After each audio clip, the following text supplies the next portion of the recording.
a psicologia genética da inteligência, o construtivismo de Piaget, da ação ao pensamento. Piaget descreve na criança a gênese da inteligência, na medida que esta, definida como a forma mais geral de coordenação das ações, envolve estágios, estruturas de novas condutas que se sucedem numa ordem de desenvolvimento linear, irreversível e sem lacunas. De origem biológica, o termo gênese designa uma sucessão não aleatória de etapas programadas que visam um estado final necessário. A teoria de Piaget é um construtivismo. Todo conhecimento resulta de uma construção dependente de um mecanismo psicobiológico de regulação, ação a uma perturbação, que implica a criação de novas estruturas. O inatismo é rejeitado, assim como as teorias do conhecimento que, de Descartes e Arrúsio, apontam como fundamento do conhecimento a atividade reflexiva do sujeito.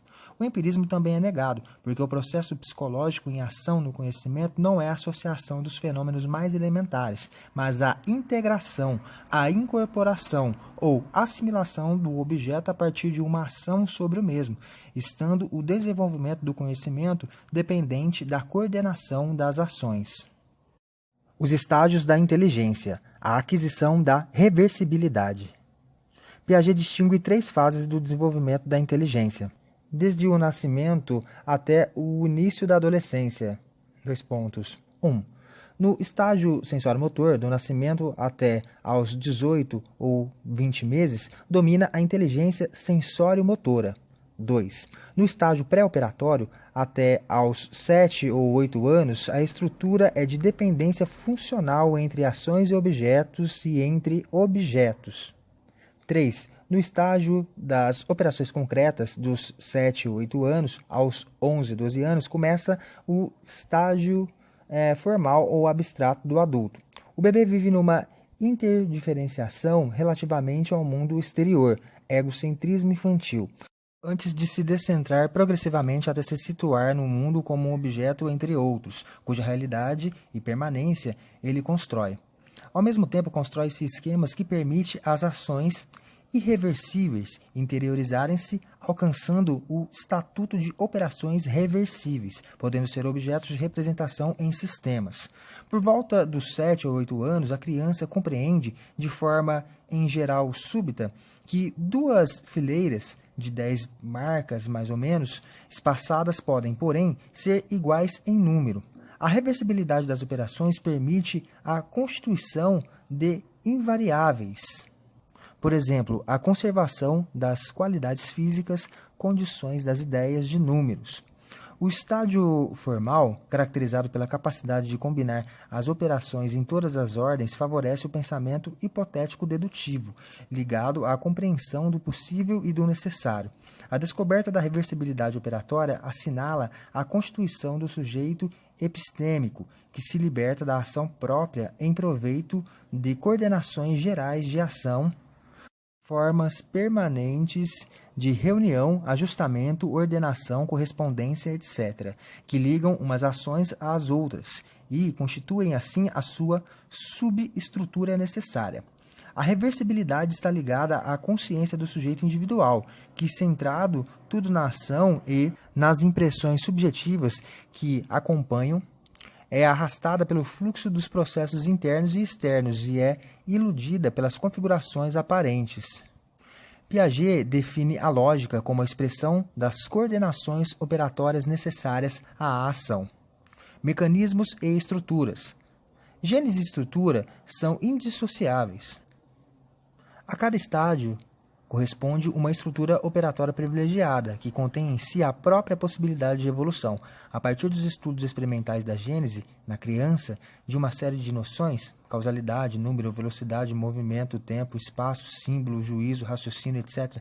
Piaget esclarece alguns conceitos e mecanismos para explicar o desenvolvimento do conhecimento a partir da coordenação das ações, que estão enraizadas em atividades reflexas, em continuidade com o desenvolvimento biológico. 1. Equilibração, assimilação, acomodação. 2 pontos. Tal como no desenvolvimento do embrião, o desenvolvimento faz-se simultaneamente por maturação interna em função de interações com o meio ambiente. A cada etapa surge um desequilíbrio entre possibilidades e ou conhecimentos conhecidas e novos problemas a resolver. Um processo de equilibração aumentativa assegura ao mesmo tempo, progresso e estabilidade, e realiza a passagem para um nível superior da estrutura cognitiva. A equilibração efetua-se em esquemas de assimilação que transformam as percepções para as incorporar em esquemas anteriores e em esquemas de acomodação que modificam as estruturas mentais pela criação de novos esquemas sob a influência de situações externas. 2. Esquemas e estruturas. 2 pontos. Piaget chama esquemas a uma ação interiorizada, instrumento de assimilação, transformando por sua vez pelo meio. Plano formal de organização que sustenta as ações e permite a repetição delas. Por exemplo, esquema sensório-motor, perceptivo. Uma estrutura operatória é a organização do conjunto dos esquemas ou das operações específicas a cada estágio, do ponto de vista da sua forma e não dos seus conteúdos. A epistemologia genética, o círculo das ciências. Com o termo epistemologia, Piaget engloba a teoria do conhecimento e a filosofia das ciências. Para a epistemologia genética, estudo científico das condições do conhecimento e das leis do seu desenvolvimento, as etapas de formação da inteligência são paralelas ao desenvolvimento embriológico. A sucessão das ciências na história obedece à mesma lógica da ontogênese dos conhecimentos, o seu aparecimento sucessivo na evolução do indivíduo. Não há paralelismo, mas mecanismos comuns, dos quais o mecanismo da abstração reflexiva, fundamento da necessidade lógica, é decisivo. 2 pontos.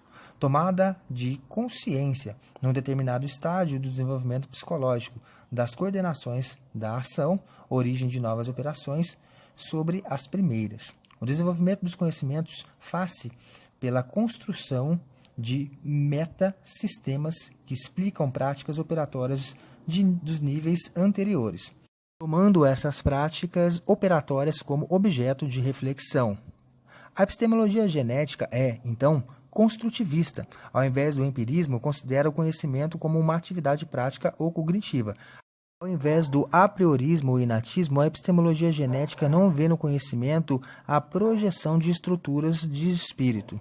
Um célebre debate opôs Piaget a Chomsky acerca da aquisição das estruturas da língua.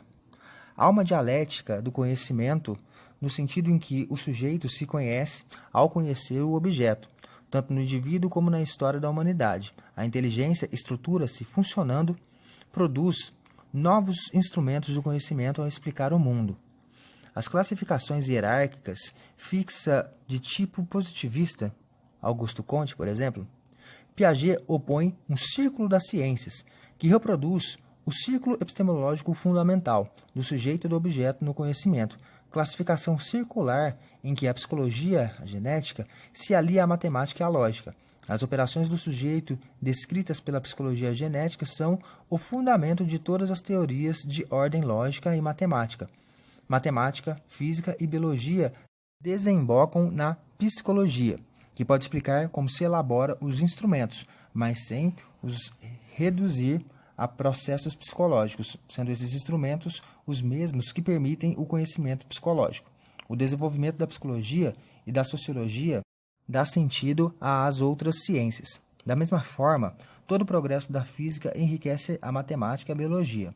Há uma interação permanente dos domínios conceituais. O superior não é explicado pelo inferior, como num reducionismo. Sabedoria e ilusões da filosofia. O alcance filosófico da obra de Piaget é reconhecido, mas este não poupou as suas críticas à filosofia, denunciando, em um de seus livros, algumas pretensões abusivas ao conhecimento, apesar da ausência total de métodos para o adquirir, criticando Russell, Bergson, Sartre, a psicologia filosófica, etc. A formação dos filósofos prepara-os, a maior parte das vezes, para tratar dos problemas por via puramente reflexiva, enquanto um fato pressupõe pelo menos uma verificação, e mesmo esta não se pode efetuar sem método. Além disso, a função de reflexão é mais fácil do que o sentido do real, necessária à experimentação, e os doentes mentais que se perdem conservam normalmente a reflexão. É muito mais econômico refletir e deduzir do que experimentar.